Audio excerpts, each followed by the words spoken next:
If somehow you missed it, it has been announced Peter Jackson and team are returning to the world of Middle-earth, and this means we are getting a movie about the hunt for Gollum. Build me an army worthy of Mordor.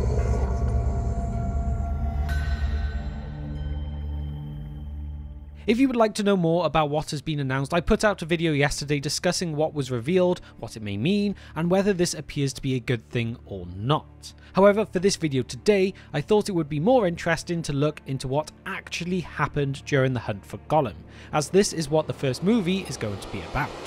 So, let's get into it. For the moment, I will ignore why they want to tell this story and instead review everything we know about the events that take place. All our information about the hunt for Gollum comes from within the Fellowship of the Ring and a couple of references within the Appendices. So, let us start with why Gollum even needed to be hunted. The primary purpose of the hunt for Gollum was to find out what he knew about the One Ring, and to determine whether he had revealed any information about the ring to Sauron or any of his minions. You see, Gollum had spent a fair amount of time around Mordor during the years after Bilbo had taken the One Ring off him, and Sauron would surely be interested in questioning this little beast if he had heard even a sniff that it may lead him back to his One Ring. We must remember that at this time, Gandalf suspected that Gollum held crucial information about the ring's whereabouts and nature.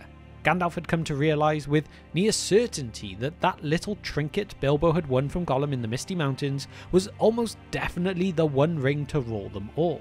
And so, Gandalf believed that capturing and questioning Gollum was essential to understanding the threat posed by Sauron, and this is also where a certain Aragorn comes into things. To understand where all this fits in better, let us have a quick look at the timeline of events that played out. It all started in 2941 and 42 of the Third Age, as Bilbo Baggins came across Gollum under the Misty Mountains and ended up leaving with the One Ring in his nasty little pockets, returning to the Shire with it. And now I turn to the Appendices of the Lord of the Rings for the next set of events. In 2951, Sauron declares himself openly and gathers power in Mordor. He begins the rebuilding of Barad-dûr. Gollum turns towards Mordor. In 2956, Aragorn meets Gandalf and their friendship begins. In 2980, about this time, Gollum reaches the confines of Mordor and becomes acquainted with Shelob. In 3001, Bilbo's farewell feast. Gandalf suspects his ring to be the One Ring, the guard on the Shire is doubled, Gandalf seeks for news of Gollum and calls on the help of Aragorn. In 3009, Gandalf and Aragorn renew their hunt for Gollum at intervals during the next 8 years, searching in the Vales of Anduin, Mirkwood and Rhovanion to the confines of Mordor. At some time during these years, Gollum himself ventured into Mordor and was captured by Sauron. In 3017, Gollum is released from Mordor. He is taken by Aragorn in the Dead Marshes and brought to Thranduil in Mirkwood. Gandalf visits Minas Tirith and reads the Scroll of Isildur. And then, in 3018, Sauron attacks Osgiliath, and about the same time, Thranduil is attacked and Gollum escapes. Now that we know the timeline of events, it is interesting to see how heavily involved Aragorn, also known as Strider, was. At Gandalf's request, Aragorn took on the task of tracking down Gollum, who had become difficult to find after losing the ring. Aragorn's skills as a ranger and tracker made him uniquely suited to this mission. Gandalf says this in the chapter of the Shadow of the Past when discussing things with Frodo.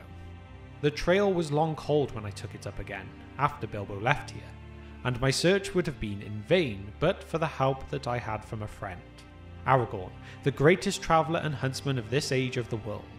Together we sought for Gollum down the whole length of Wilderland, without hope and without success. But at last, when I had given up the chase and turned to other paths, Gollum was found. My friend returned out of great perils, bringing the miserable creature with him. What he had been doing he would not say. He only wept and called us cruel, with many a Gollum in his throat. And when we pressed him he whined and cringed, and rubbed his long hands, licking his fingers as if they pained him, as if he remembered some old torture. But I am afraid there is no possible doubt. He had made his slow, sneaking way step by step, mile by mile, south, down at last to the land of Mordor. Gandalf labels Aragorn as the greatest traveller and huntsman of this age of the world. That is high praise indeed. But this whole subject comes up again during the Council of Elrond, where Aragorn himself this time says, "And I," said Aragorn, "counselled that we should hunt for Gollum, too late though it may seem. And since it seemed fit that Isildur's heir should labour to repair Isildur's fault, I went with Gandalf on the long and hopeless search." Then Gandalf told how they had explored the whole length of Wilderland, down even to the Mountains of Shadow and the Fences of Mordor. There we had rumour of him, and we guessed that he dwelt there long in the dark hills, but we never found him, and at last I despaired. And then in my despair I thought again of a test that might make the finding of Gollum unneeded. The ring itself might tell if it were the one. The memory of words at the council came back to me, words of Saruman, half heeded at the time. I heard them now clearly in my heart. It is interesting to see how Aragorn's help in this hunt for Gollum comes from a feeling of almost guilt for everything Isildur had brought upon them, something Aragorn felt he should fix. Aragorn always showed such a good heart. But the conversation does continue, and after Gandalf reveals he has come across the true information of the One Ring and everything that happened when Sauron first put it on, he comes to this. "At once I took my leave of Denethor. But even as I went northwards, messages came to me out of Lorien that Aragorn had passed that way, and that he had found the creature called Gollum. Therefore I went first to meet him and hear his tale. Into what deadly perils he had gone, I dared not guess. There is little need to tell of them," said Aragorn. "If a man must needs walk in sight of the Black Gate or tread the deadly flowers of Morgul Vale, then perils he will have. I, too, despaired at last, and I began my homeward journey. And then, by fortune, I came suddenly on what I sought, the marks of soft feet beside a muddy pool. But now the trail was fresh and swift, and it led not to Mordor but away. Along the skirts of the dead marshes I followed it, and then I had him, lurking by a stagnant mere, peering in the water as the dark eve fell. I caught him, Gollum. He was covered in green slime. He will never love me, I fear, for he bit me and I was not gentle. Nothing more did I ever get from his mouth than the marks of his teeth. I deemed it the worst part of all my journey, the road back, watching him day and night, making him walk before me with a halter on his neck, gagged until he was tamed by lack of drink and food, driving him ever towards Mirkwood. I brought him there at last and gave him to the elves, for he had agreed that this should be done, and I was glad to be rid of his company, for he stank. For my part, I hope never to look upon him again. But Gandalf came and endured long speech with him." Gandalf goes on to describe the long and taxing process of tracking Gollum as ultimately beneficial, confirming Bilbo's story of the ring's origin near the Gladden Fields, and revealing its immense power to extend Gollum's life, a trait only great rings possess. Not long after this, Legolas reveals that his presence there is down to the passing on of the information that Gollum had in fact escaped. However, at this point I'm going too far beyond the hunt for Gollum itself now to be relevant, meaning I think I will leave this all here for today. And so there we have it. That is what we know of the hunt for Gollum.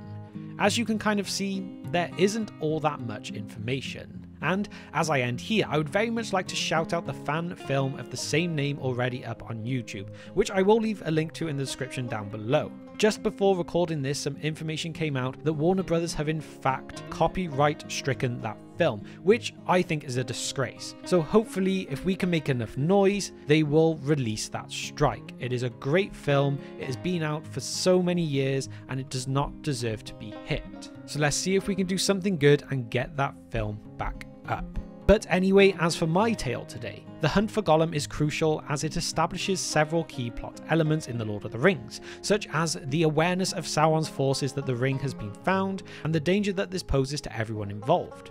Moreover, it demonstrates the extensive background efforts of characters like Gandalf and Aragorn in the years leading up to The War of the Ring. So with this being the first story that these new films will be telling, it will be very interesting to see how they go about it. Will it fit into Peter Jackson's universe? Because timing wise, that could become difficult. But really, I will actually do an extra video next week discussing all of this in more detail, as I feel it needs its own one. So do not forget to leave me a like on this video if you want to see that. And I would also like to take a moment at the end of this video today to give you a quick update on The Guard, the short film that we are creating. Everything is going amazing. We have just shot block 2 and the rest of it should hopefully be shot soon too. As always, it is all the money from our Patreon that is funding this. In essence, it is a no budget production if you consider the large scale of film, but every pound that you give is a massive help to create an incredible story. I'm putting a couple of shots on screen now and some behind the scenes clips to kind of give you an idea of what's going on. So if you would like to help support it a little bit more to help push us over the line, then please check out our Patreon. Every little bit really helps. And now it is time for my question of the day, which is, do you think The Hunt for Gollum is a story that needs to be told again, or have they really missed a trick here? Let me know your thoughts and opinions on this in the comment section down below. And now it is time to give a massive thank you to our patrons who continue to support the channel. You are all amazing. And if you have reached the very end of this video with me today and you haven't subscribed to the channel, please consider doing so. It would massively help us out. And why not drop a like on the video as well? And with that, all I can say is, thank you for spending just some of your time with me today, and I will see you next time on The Broken Sword.